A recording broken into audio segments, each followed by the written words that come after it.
2/10 How England's bowling unravelled in Sydney. Head responds to root ton as Australia race towards England run total. Sydney loses more days to rain than any ground in Test cricket. Drizzle arrived in the final moments of Day 2 of the 5th Ashes Test, but this was a day English misery poured. Joe Root's fine 160 put them in a decent position, a rare example of England putting up a score in this series with 384. Even with 2 wickets to Ben Stokes, that position has been surrendered by one of the most wretched England bowling performances in recent memory, which allowed Australia to roll onto 166-2 in 34.1 overs at the close. Former England spinner Phil Tufnell marked it a 2 out of 10. Australia's 7 boundaries in their first 6 overs all came to short or wide, often both deliveries offered by England. We have been here before over the past 6 weeks. England's pace bowling attack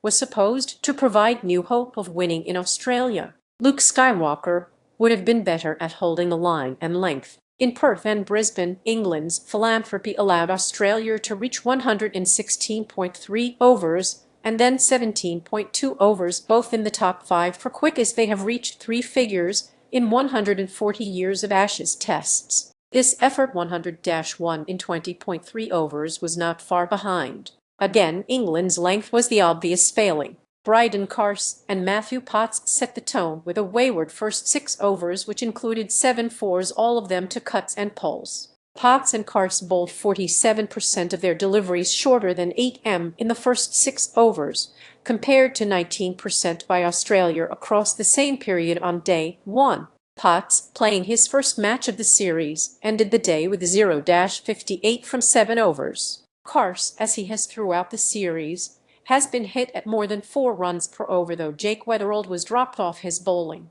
Stokes pinned Weatherald LBW in the 13th over, and he and Josh Tongue brought brief control, but Travis Head and Marnus Labuschagne were still